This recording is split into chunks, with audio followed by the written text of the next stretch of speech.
What's up, MS Gymmers? How you guys doing? Welcome to Motivation Monday. We are definitely earlier than we normally are, but I have a insanely jam-packed day that I got to do some stuff this afternoon. So my thoughts are clear. I'm ready to roll, and so we're going to kick off the morning for some of you. It's morning here. We're kicking this off early today. So today I really want to talk to you about goals, all right? So I know we've been talking a lot about goals. I know that's been kind of our focus the past couple weeks, but I kind of wanted to finish up on goals a little bit with some practical steps for you and also some things to think about in terms of creating a healthy goal-achieving mindset, okay? Because a lot of times what can happen is that when we want to have a major transformation in our life, when we want to make major changes in our life, when we want to do things different, right? When we want to like make a clean slate and start just changing the way that we think, the way that we move, the way that we eat, the way that we live, the way that we have relationships with our friends and our family and all that kind of stuff,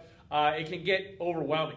And that overwhelm is typically what causes most people to fail. So when we talk about habitual change or change in human behavior, whether it be physical, emotional, financial, lifestyle, relational, whatever it is, science has shown that it takes about 6 weeks to really elicit a change in habit in our brain, in our body, and just us being a human being, all right?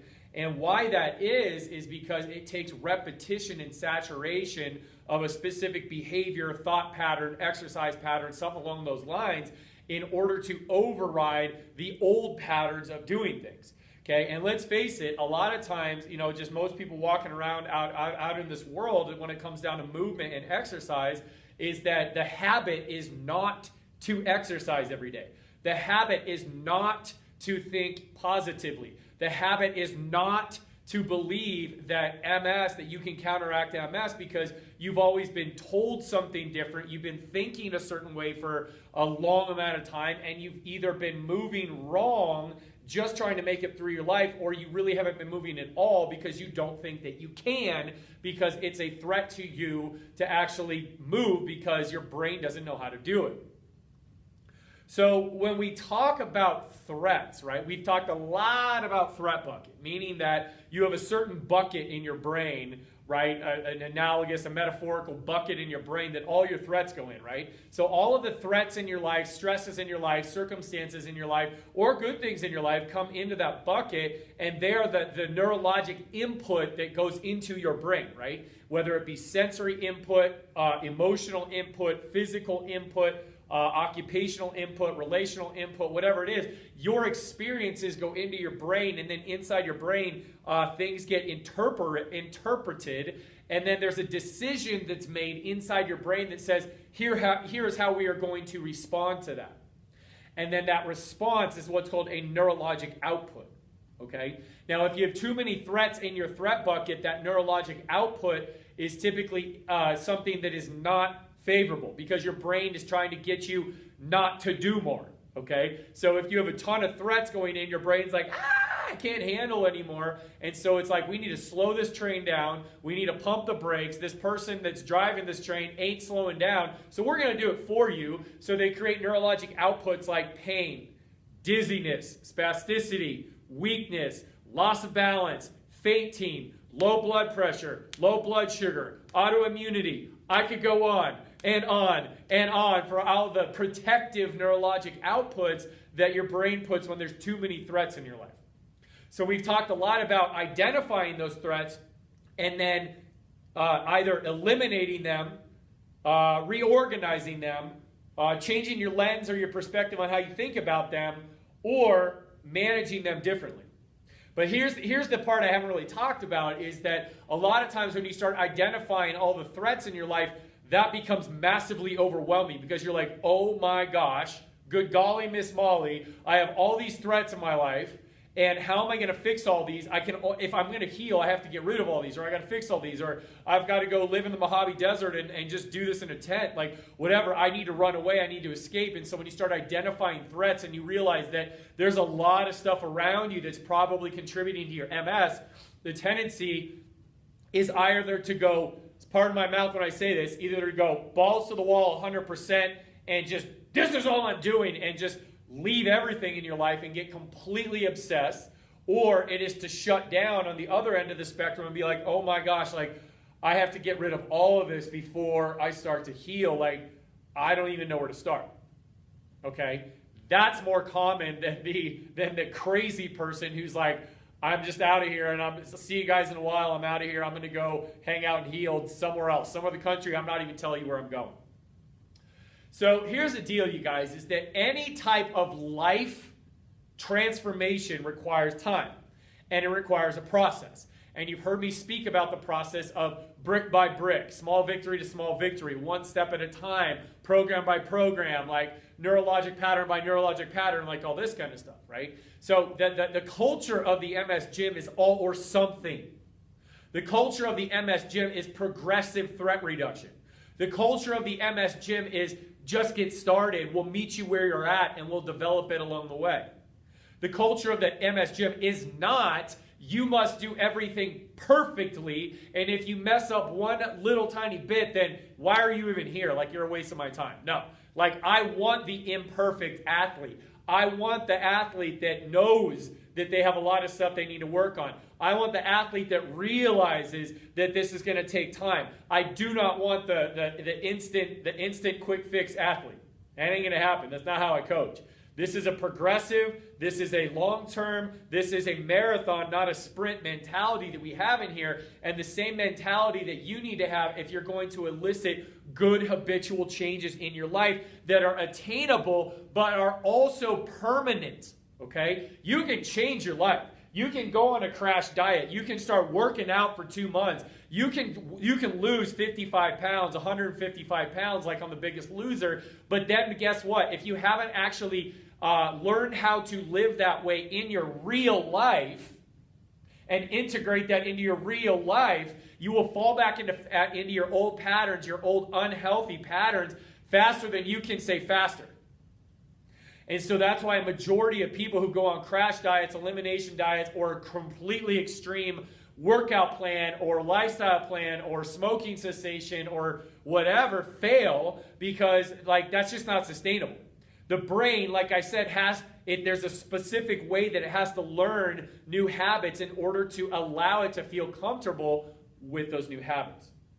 Okay? So it's a good thing, and it's a good exercise to sit down and identify your threats, but what you've got to do first is you've got to pick two to work. One of those, actually you only have to pick one, because I'm going to tell you what one of them is. One of your major threats to your MS brain is movement.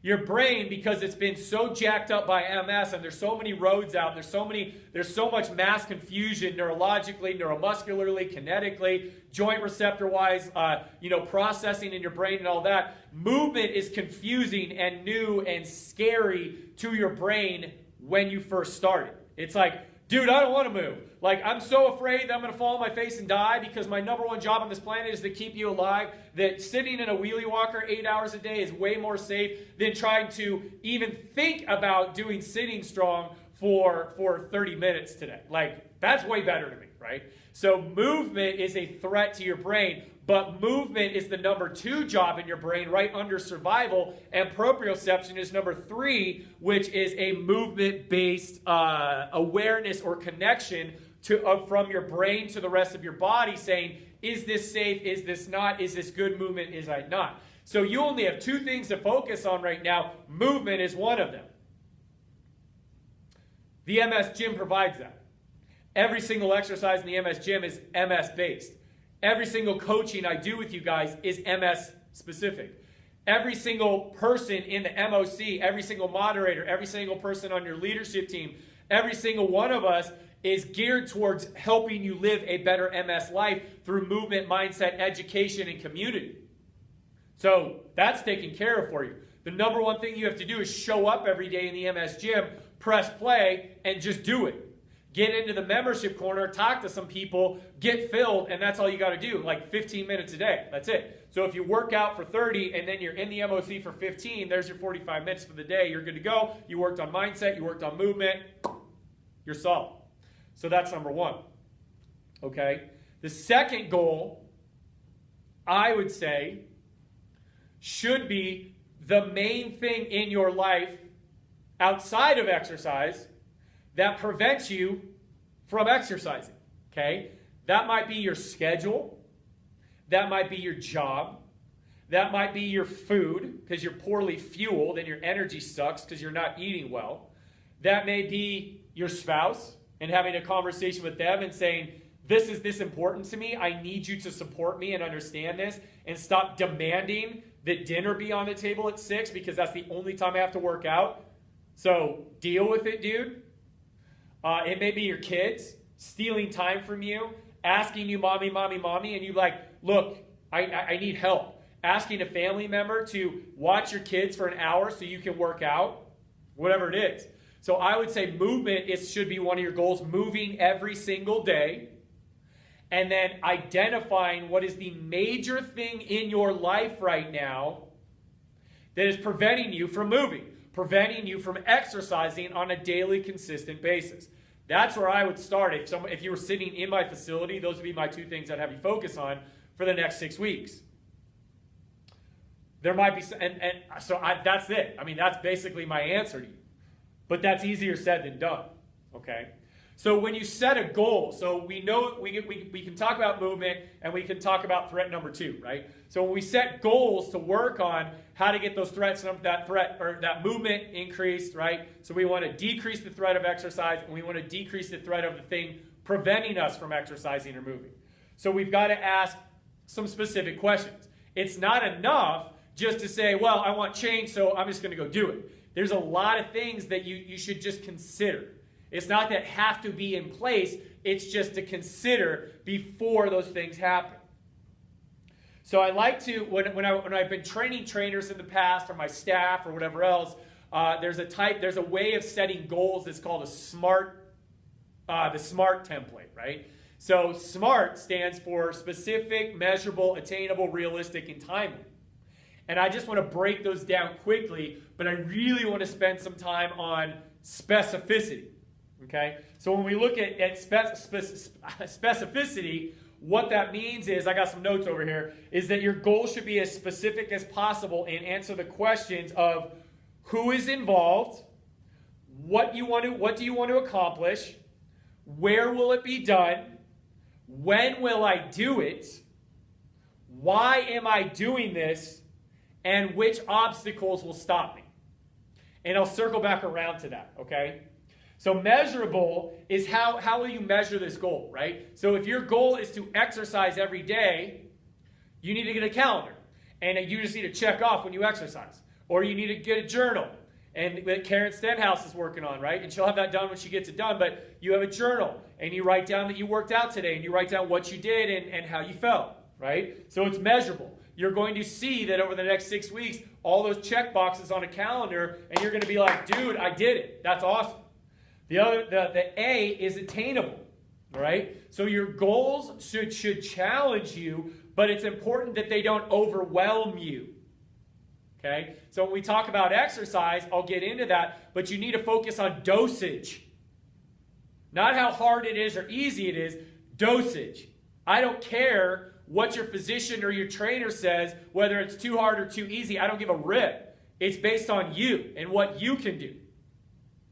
Something that may seem very easy to someone in the fitness world, like, oh, seriously, dude, like, I've heard this, somebody was commenting on this, their physical therapy aid, like, you know, whatever. It's like this one program was like a snooze fest. Well, this lady just came out of having shingles and being in a hospital bed for like weeks. So you're not going to go in and blow yourself out on intensity because your brain will just shut down and be like, this is too much anyway. I'm just going to quit. So it's good to actually be more on the conservative, easy side of things and take the minimal effective dose rather than blast yourself with exercise hoping to just force your way through it. That ain't going to happen. You don't want to do that to yourself. So it's got to be attainable. If 15 minutes a day of movement is attainable for you, cool. If 20, cool. If an hour, cool. Whatever it is, we'll meet you where you're at. So the R in SMART is realistic, okay? You've got to set realistic goals. And then the T is timely. based on the time that you want them done. And those kind of go together. Realistic and timely are good. If you've been in a wheelchair or you've been in a wheelie walker for the past 8 years, you ain't going to walk in 3 weeks. You're just not. Don't set your expectations so high that you're setting yourself up to fail. If you want to walk, give yourself 90 days. Give yourself 180 days, like 3 months, 6 months. Give yourself a full year. In 1 year, by next Christmas, I want to be walking with trekking poles so that I can go shopping with my sisters. Cool. That's a great, realistic goal. The timely part of it is breaking it down into every single month. Well, what do I have to accomplish this month in order to get to walking on trekking poles in a year? Month 1, that may be I just need to move every day. I need to do something in the MS gym every day. That's month 1. That's all you need to focus on. And I need to have a conversation with my husband telling him how much I need his support and how much I need him to take over dinners until I get this into my flow, because I can only work out at 5 o'clock at night. So can he help me out, please? Or can he get my kids to school? Because morning is the only time that I can do this. Like for me, I knew it was a massive threat for Misty to have to pack up a baby, pack up 2 kids, and get them to school every day. So once school started this year, I volunteered and I said, hey, Miss, I want you to just focus on D, focus on the baby. I got the kids. I will take them to school every day. Did I have to change my schedule? Yes. Did I have to change my workout time? Yes. Did I have to change out my time talking to Ken every day? Yes. Did I have to cancel some other things with some other people to make that happen? Yes, but it was important to me that I helped her out. Okay? So you need to be smart. Specific, measurable, attainable, timely, and, realistic and timely. Smart. It's not smarter. Smitter. Okay? All right. So let's talk a little bit about specificity, okay? So when you talk about specificity, you need to specifically know why you're doing what you're doing. So in other talks, we talked about your why. Like, why do you want your life back? Why do you want to heal from MS? Why? Why do you even want to get better? That's a big, deep question to ask. Like, how would that change your life if you could walk, if you had no foot drop, if you had energy to get throughout your day, if you didn't have to take 17 meds in a day? Like, what would that do for you? What would it do for you if you didn't have bladder issues? What would it do to your confidence if you knew you didn't have to wear a diaper? How would it help you if you knew that you would actually wake up with a clear mind because you don't have cog fog? Like, why do you want to heal? Okay, how would that impact your life? The second thing is who. Like, who do you want to heal for? The number one answer should be yourself. But then a close second should be who in your life is worth fighting for. Is it your spouse to feel married and free and active again? Is it your kids to be an active parent again? Is it your grandkids so you can spend time with them? Is it your friends so you can create memories together or go on trips together? Is it your church or your house of worship so that you can volunteer and be part of that? Like, what is it? Okay, who is it? And then the last thing is really, once you have that determined, like, why do you want to get better? Like, how is that going to impact your life? And then who do you want to do this for and with? Then you can actually get in and start setting some goals and look at this. So when you set the specific goals of I want to move more and eliminate that roadblock from moving more, just for example, you got to look at certain things. Like, so who's involved in moving more and removing the roadblock to moving more, right? Who is it? Well, number one, you're involved, right? And there's nothing more important than your healing. You're worthy of blocking out and protecting 30 to 60 minutes of your day for your healing. I would even say more than that. Because if you don't heal from MS, you won't heal from MS. If you don't focus on healing from MS, you won't heal from MS just over time. Time doesn't do anything but make MS worse unless you actually stop that progressional process by pushing back and fighting back and getting into it. So you need to know that your healing is the most important thing in your life. Because if you don't feel healed, if you don't feel whole, if you don't feel like you're getting better, you can't be the spouse you want, you can't be the parent you want, you can't be the volunteer, employee, author, writer, speaker, or world traveler or friend that you want. So you are the most important who in this entire equation, and you've got to know that and put yourself up there. You are worthy of investing time and money in. So know that. But the second thing is who else is involved. Okay, if you have a family, you've got to have a serious conversation and get your support system behind you, supporting you, exercising. And like I just said, people are going to have to arrange some stuff to help you out if you're a team. Your kids are going to have to understand that mommy's exercise time is you don't talk to her. Your mother-in-law may have to kick in and be like, can you please help me out like 3 days a week with taking the kids? Can you just come over and watch them for an hour? Or your sister, or your brother, or a friend. Your spouse, okay, or your partner is going to have to be someone who is massively involved in this process because you guys are doing life together. Okay? So that's just the way it's going to be. You've got to figure out who's going to be involved. So you got to figure out what you want to accomplish. Okay? We'll get into that in just a sec. So what you want to accomplish, and then figuring out what you want to accomplish in shorter amount of time so that you can actually reach your bigger goal. I'll get into that. So where will it be done? Where? So who, what, where? So you need to set off a space that you have all of your exercise equipment in one place. Your space needs to be dry. Your space needs to be cool. Your space needs to be zen. It needs to be stress-free. Do not think that you working out in the middle of a dirty kitchen, dirty living room, a playroom with toys all over the place, or maybe it's your office, or maybe whatever, you got to do what you got to do. But if you're working out or you're exercising or trying to do movement and threat reduction, progressive threat reduction in an environment that's threatening, it ain't going to happen.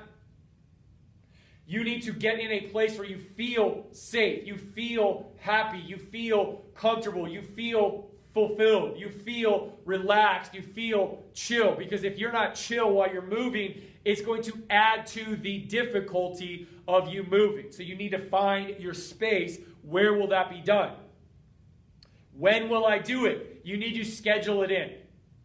The best thing you could possibly do for your MS brain is give it consistency.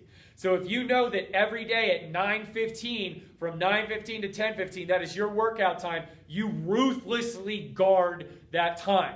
That means unless it is a dire emergency, you don't answer your phone, you don't answer texts, you don't answer emails, you don't have a TV on, you don't let anybody call you, there's nothing scheduled then. Nope, that's my exercise time, I can meet you at 10:45. Nope, sorry, that's my exercise time starts. You're gonna have to ask Jamie instead. Like, you have to ruthlessly guard that time. And if somebody that's close to you has to take that time, you need to be very strong and bold, saying, I need that time back once this activity's over. Like I gave the analogy the other day, like if Misty needed me in the morning to do something for her, to help her out, then I would tell her, like, I'd love to do that for you, but I've got to work out then from 12 to 1 if you're going to take my morning time from me. And she gets that. She understands that. I'm the same way with her. Now, we talked about why am I doing this? Like, we've already gone over that. Why are you doing this? How is it going to change your life if you're going to counteract MS? And then which obstacles will stop me?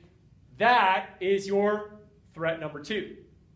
Your threat number 1 is I need to move more, and that my brain isn't too sure about this, so I need to teach it that it's safe. Number 2 is what other things outside of exercise are going to prevent me from actually getting my movement training done. Okay? So let's go back a little bit to, I want to go back to the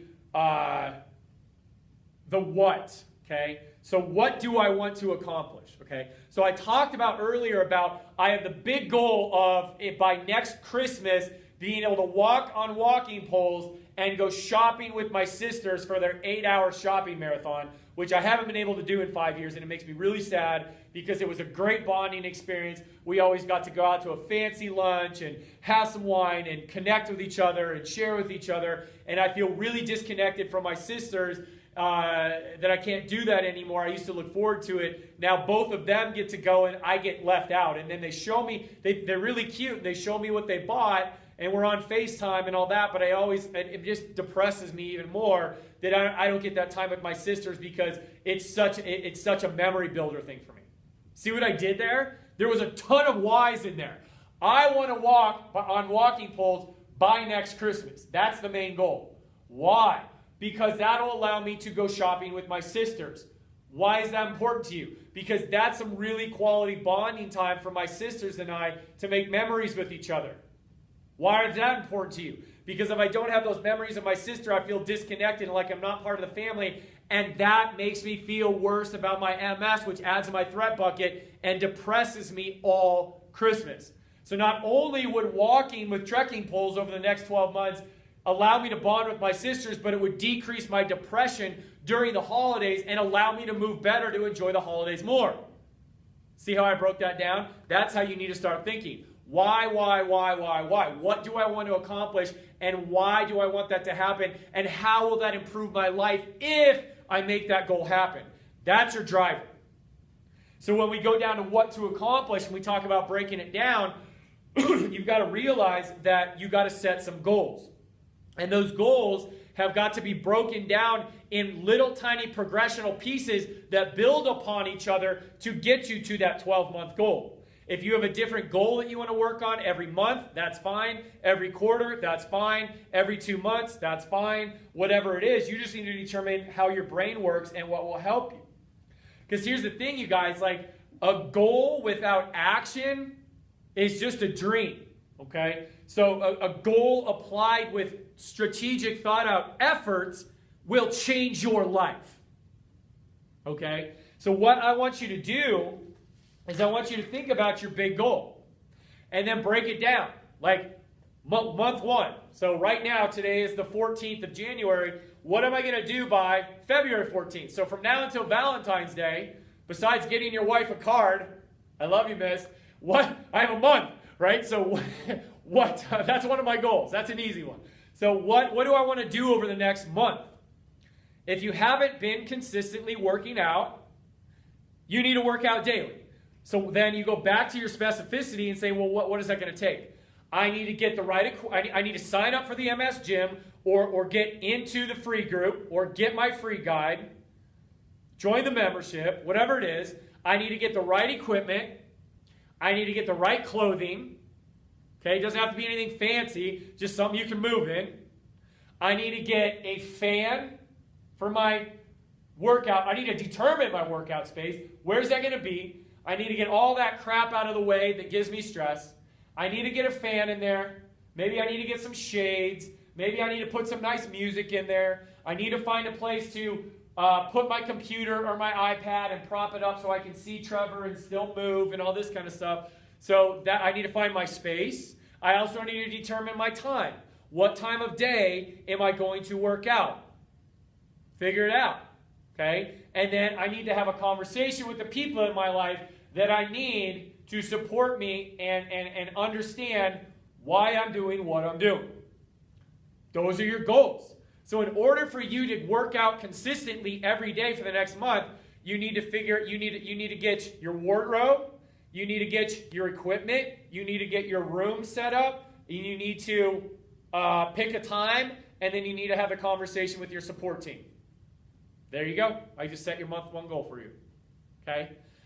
So by having that conversation with that support person that you need their support from, or that you need to have a conversation with the people that you are doing life with about the importance of mommy healing or daddy healing or brother healing, and I need your support. This is what this will look like. These are my goals. Here's what I want to do in 12 months, and here's why. And you explain that to them.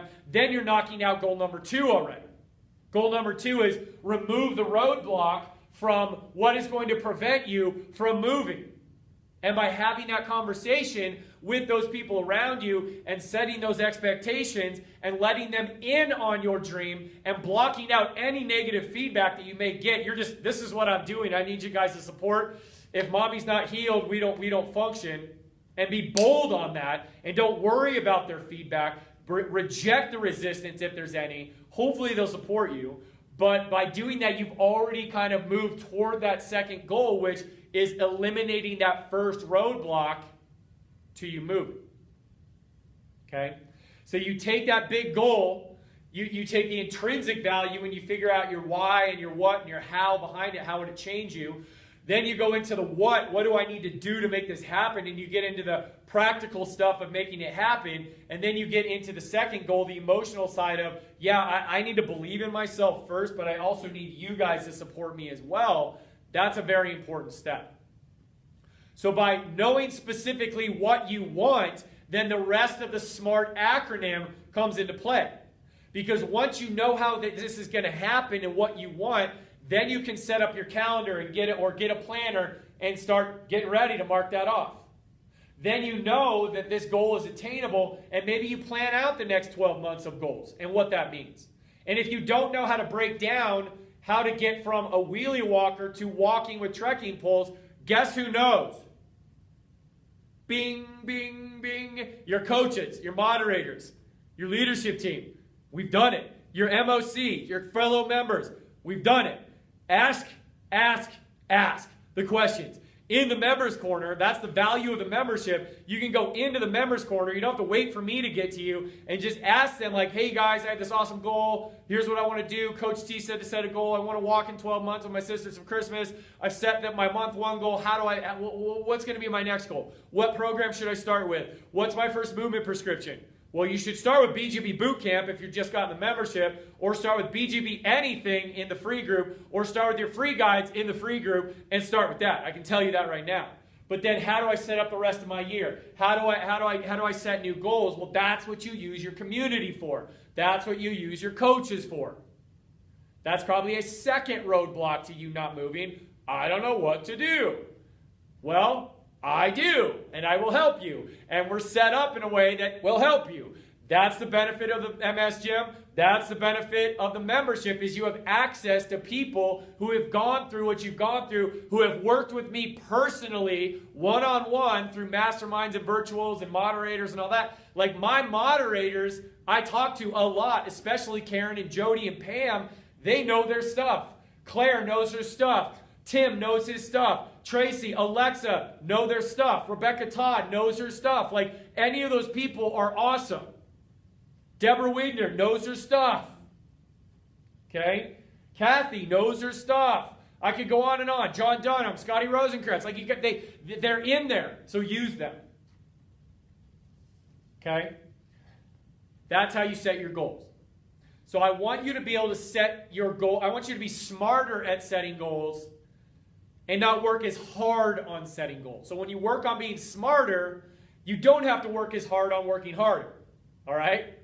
Because the last thing I want you to do is get caught up on identifying your threat bucket and knowing that if you reduce all these threats, it's going to help you heal and allow for more neurologic availability to help you combat your MS symptoms. But when you start realizing how many threats you have around you, the process of identifying your threat bucket to remove the threats becomes a threat, and then you're just pouring water into the threat bucket, and you're not going to get any better, all right? So the entire process of transformation as a human being is a multi-step process. But the main goal is to progressively reduce the threat of the new habit that you are trying to accomplish. So by you guys thinking this thing through, asking those questions, getting clear on what needs to be done, taking the appropriate action to set yourself up well, asking the right questions on where to get started, and then asking more questions on if you run into troubles or what to do next, you kind of have a no-fail system. The only way that you're going to fail in a system like the MS Gym is if you stop, or if you don't believe, or if you just get to the point where you're like, this isn't happening fast enough, or I'm frustrated, which then I would go back to type in your little search bar MS Mind Games and look up frustration, look up anxiety, look up depression, and watch those Motivation Mondays. We talk about how to get out of those states of mind. Then go back into the MS Gym search bar and type in MS Gym Mind Games. Why not me? MS Gym Mind Games. A Decided Heart. Okay, MS Gym Mind Games. Like, look for those PDFs. I actually put the files in here. We have a Declaration of Independence. We have what it means to have a decided heart. We have what it means to be a person of action. Fill your mind with good stuff, and your threat will reduce. So thank you guys for listening to this. I hope this was like helpful and pragmatic for you, because I want you to be successful. And I want to think about, and I want you to know that I think about all of the possible problems and roadblocks that could happen for you. This ain't my first rodeo, right? I've been doing this for 20 years. I've worked with a lot of people. Like I said the other day, I've done over 70,000 sessions. 70,000 sessions is what I've carried out. That's on top of all of my years of education, all of my certification time, all of my time studying on the internet, like all of my research. So we're probably at 100,000, 120,000 hours of time that I've put in for 20 years. So I've seen people, I've worked with people, I've experienced people, and I understand everybody's different, and there's stuff I don't know yet, right? I'm still learning all the time. But if I need you to know that we've thought of it. I need you to know that the MS Gym is full of gymmers that are going through, have gone through, and will go through the exact same things that you're going through right now. The struggles, the mindset, the physical, the disappointment, the rejection, the confusion, the frustration, all of that. And they've also gone through the victories and the excitement and the optimism and the hope and the, I think I'm getting better, I think this can work. Oh my gosh, Trevor actually knows what he's talking about. Like, we've gone through it. There's thousands of MS Gymmers now that can help you. It's not just me. A year and a half ago, it was all on T. Now, I got thousands in this army ready to help you. Okay? So as you guys heard me mention last week, today is the last day for what are called founders prices. The founders prices are the $30 a month to month for the membership, and then the $288 for the annual. And I just want to make you aware of that, just as a reminder. If you guys are ready to join the membership and get your movement prescription, you get the assistance, and then you also get the MOC, the Members Corner support group, rock on. If you're not ready there yet, great. You need to go through this exercise, okay? All of these sheets I will be putting in the free group, and also in the membership, I will put these sheets in there under goal setting. They will have the titles of goal setting and then their title so that you can use this. Okay? So if you're ready for the membership, or you're like, I'm not quite ready, but I want to get locked into the price for the rest of my life, go sign up on membership. It's themsgym.com/membership. Go get signed up today. If you're not ready and you're like, dude, I'm not ready yet, I just need to get my mind right, cool. This will help you get your mind right. So get in and at least go to the website, click on that big orange button and get some free guides so you can start being consistent, and you have a plan to help you be consistent, to help you actually change your world and get started on your goals. So remember, your two goals right now are, number one, to move more and give yourself opportunities to have a better mindset. The number two goal is, what is the main goal, or the main threat that could be possibly preventing you from moving more and working on your mindset. Those are kind of where you need to start, okay? So you have one goal, what's the roadblock? That's how you progress. Next goal, what's the roadblock? Next goal, what's the roadblock? So if you're constantly setting goals and then identifying the roadblock, and then you set goals to do the goal more and remove the roadblock more, that's a pretty awesome habit change model. Like, that's how I've done it in my life. So anyway, I love you guys. Thanks for being here. I hope this is good. Like I said, I have a super busy day, so I will get these sheets uploaded into the two Facebook groups, but give me a little bit of time. It may happen this afternoon. It may not happen until tomorrow morning, but watch this video, let it soak in, get your mind right, get your body right, and know that I have your back. There's always a solution. Movement is key. Movement is your way out. Mindset is key. Mindset is your way out. This is how you gain victory over MS in 2019, baby. That's how we do it in here. I'll talk to you guys later.